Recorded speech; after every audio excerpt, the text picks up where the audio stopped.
welcome to the video. I'll be unboxing my newest collected edition. It is The Phantom, The Gold Key Years, Volume 1. Now, if you're not too familiar with The Phantom, there was a movie made. It starred Billy Zane, Treat Williams, Christy Swanson, Catherine Zeta-Jones. The Phantom is the hero of the island of Bengala. Now, these are some of the earlier adventures, not the very first. The Gold Key comics was actually able to have the license for a short period of time. This is an unboxing and an overview. It's on there pretty good.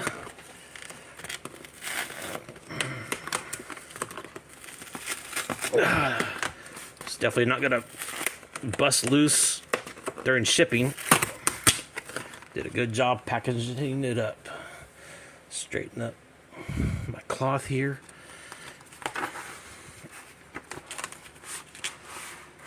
And here it is.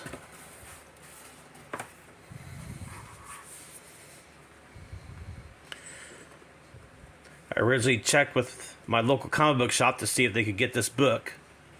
Now, this is limited to just 1,000 copies. It was a very low print run. And to be honest, I was lucky to get a hold of this. I don't know if they're still available. You might check online. You might check Barnes & Noble. But like I said, only 1,000 copies were made. These are not going to last very long. Now right here we have The Phantom, The Gold Key Years, Volume 1. Very beautiful cover. It is a hardcover. Very sturdy. Got the Phantom skulls on inside both the front and back covers. Introduction by the late Ed Rhodes. This collects The Phantom, issues number 1 through 8 of the Gold Key era. Gold Key was a thriving comic book company that operated from 1962 to 1984 out of Peoria, Arizona. Cover artwork was all done by George Wilson, and all the interior artwork was done by Bill Ignate. Right here we have the introduction of the Phantom, gives the brief history of the character, how it was created. Lee Falk, the creator of the Phantom and the original writer, also created Mandrake the Magician. Here's an extension of the introduction, along with the original comic book art without coloring. Here we have another page with the original comic book artwork. And the farewell of Ed Rhodes here in the introduction.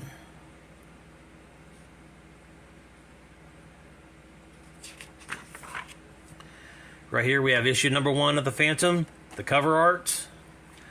Riding his trusty steed named Hero, the White Horse, and his another trusty companion, the Mountain Grey Wolf named Devil. Now as the first issue progresses, the Phantom rescues a hunter that's about ready to get eaten by a lion. They both get apprehended. Now the legend of the Phantom precedes him. He's allegedly living for 400 years, but yet the mantle of the Phantom was handed down generation to generation, father to son. Now this prince that has had the Phantom arrested has challenged the Phantom to a series of 7 obstacles that he must overcome, and if he can overcome them, he'll get treasures beyond his wildest dreams. Now the Phantom first declines the offer, makes his escape after he punches out 2 of the henchmen. The Phantom, by the way, is also an excellent hand-to-hand combatsman and a skilled marksman with just about any kind of firearm, whether it be rifles or handguns. After he makes his escape, they decide to go after his love interest, whose name is Diana Palmer. They go to try to apprehend Diana Palmer. Their first attempt's unsuccessful. They get her the second time when she's out doing some water skiing. They get her on the plane, fly her out. The message gets back to the Phantom that they've got her. He doesn't believe it at first, but he goes back, does some surveillance, finds that they actually do have her. So he plans to get her rescued, fighting tigers, so on and so forth. As it culminates, he falls into some traps. Right here, he sees two giant birds coming to get him, kind of synonymous with the legend of the Thunderbird that a lot of Native American tribes talk of. They pull him out of the quicksand. He conquers the rest of his challenges, including battling a jousting knight, defeats the jousting knight, survives the fall, pulls himself back up, makes sure Diana Palmer is safe, pulls himself up, confronts the prince, forces the prince's guards to back down. Diana Palmer makes her escape, and pretty much the whole situation is resolved. Right here we have a short little introduction of the history of the Phantom. Now all these adventures chronicle Kit Walker as the Phantom, but like I said earlier, the mantle of the Phantom was handed down from father to son, generation to generation, for 400 years. And Kit Walker is supposed to be the 16th of the line of all the Phantoms.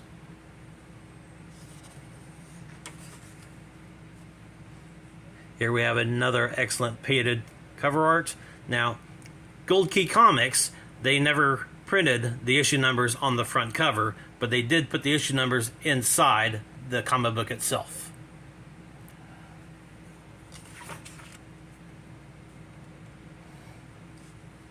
Here we have the Phantom doing battle with another tiger.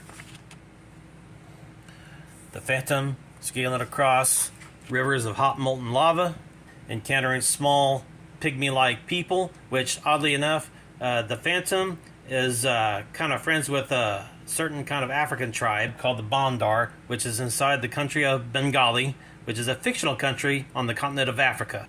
Now, as we see here, the Phantom comes across not a pygmy, but a smaller individual, almost kind of like a hobbit, but not really a hobbit. He gets attacked by this certain tribe of smaller human beings, gets overwhelmed, taken captive, where he's taken before this king of what's called the Little People. This smaller tribe of humans is familiar with the legend of the Phantom. They have stories that went down their generations, but yet Kit Walker is not too knowledgeable about this certain tribe to begin with. As they bring him up to speed on the reason why this certain crown was stolen and brought to them, the Phantom is here to retrieve the crown and tries to do it in a peaceful manner. The king of the tribe wants to work with the Phantom to try to resolve this whole situation, knowing that the crown that was stolen by the people that are in his tribe was wrong. So he wants to make things right. So the whole thing is later resolved after a battle, so on and so forth. And the Phantom has made new alliances at the very end. Now right here we have a short story inside the same issue, issue number 2, where the Phantom encounters space aliens that try to capture him. Phantom tosses the rope across the bridge to try to extend to the other side of the chasm. Right here, the Phantom mounts his horse, encounters a giant monster, which is actually a robotic decoy. He destroys it. It's part robot, part balloon.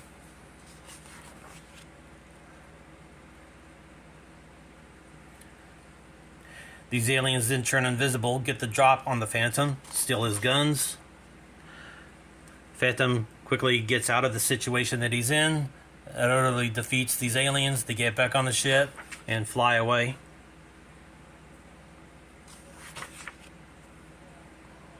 Now right here we have the Phantom issue number 3, which the story revolves around a diamond-studded cup.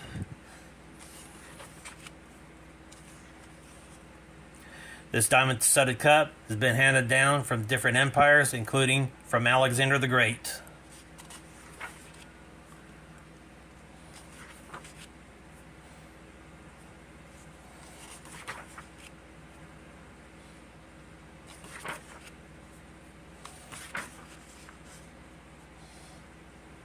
Now, as the storyline ensues inside of issue number 3, the Phantom is forced to put on a disguise to board an airplane, try to track down the diamond-studded cup that was originally in his possession but stolen. He eventually gets it back and is able to lock it back away in his cave. Right here we have a short story inside of issue number 3 called The Crybaby, where the Phantom runs across this young boy who's being bullied and tries to teach him some things, how to fight, handle himself, earn more respect. And here's the cover art of issue number 4. And right here we have a symbolic picture right here of the Phantom sitting on his throne. It's kind of an iconic thing with the Phantom sitting on his throne. Right here we have another beautifully painted cover. And the interior art by Bill Ignati is nothing to shake a stick at either. It is very good. Classic Silver Age artwork by Bill Ignati. Now here we have another image of the Phantom's throne with 2 skulls on each side. This particular story is kind of an origin story of sorts of the Kit Walker Phantom. Shows him how he's been born, how he grew up, how he intermingled with the Bondar tribe. Shows the 2 rings the Phantom wears, one with the skull on it, the other with the X.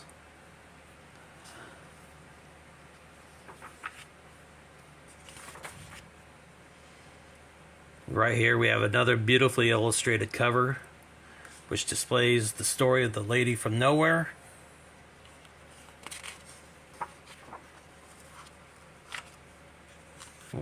Here, where the cover foreshadowed what the whole story is about, Phantom comes across this lady who's stuck in a tree with her parachute.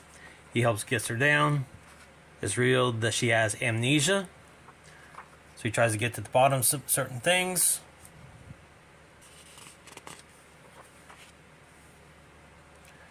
Right about here on this panel is an iconic picture of what the Phantom does. Part of the gimmick of the Phantom is that the ring that he wears on this specific hand that has the skull, he uses a skull imprint on whoever he punches. So that's like kind of like the shtick of the Phantom. Not only is he just an ordinary person, no superpowers, which by the way, he's also the very first costume superhero that wears a skin-tight costume, and he's also the first superhero that ever wore a mask where you can't see the pupils of his eyes.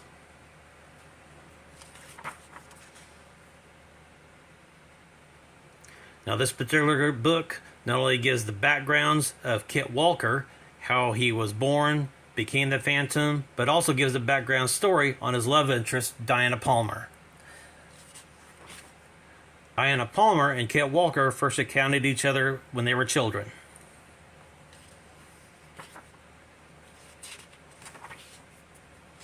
Now right here we have the Phantom number 7, beautifully painted cover.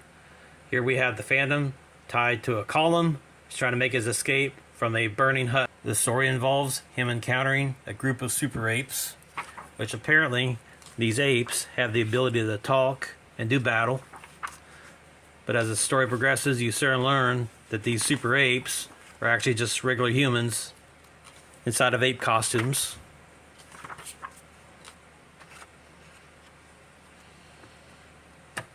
Here's a short story towards the end of issue number 7, where it talks about Kit Walker and his days going to school.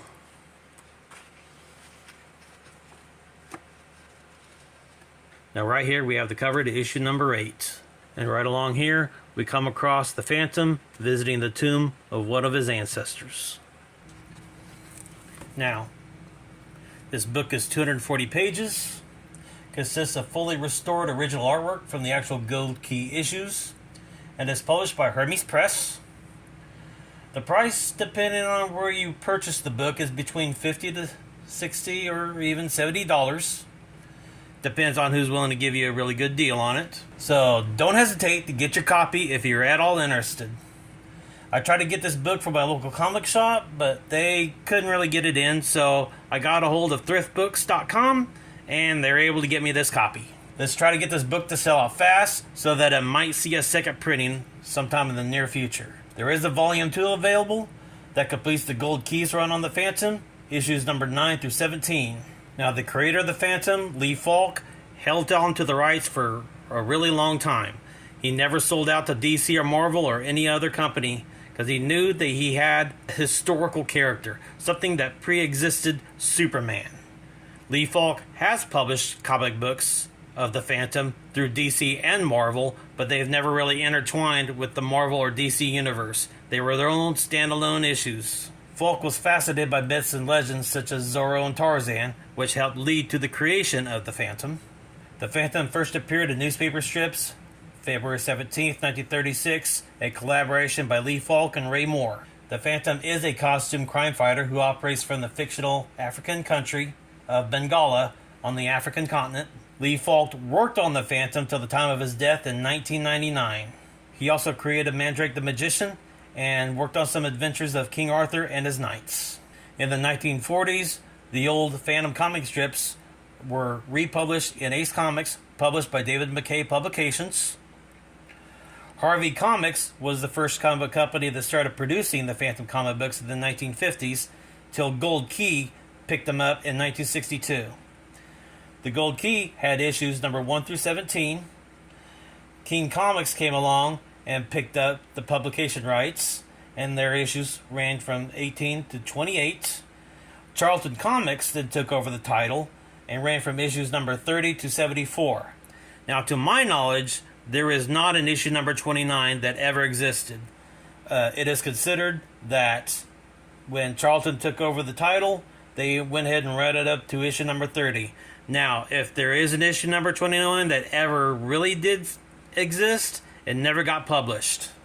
Now, if you enjoyed this overview, please give me a like, comment, subscribe, ring the bell for notifications, support your local comic book and toy shop.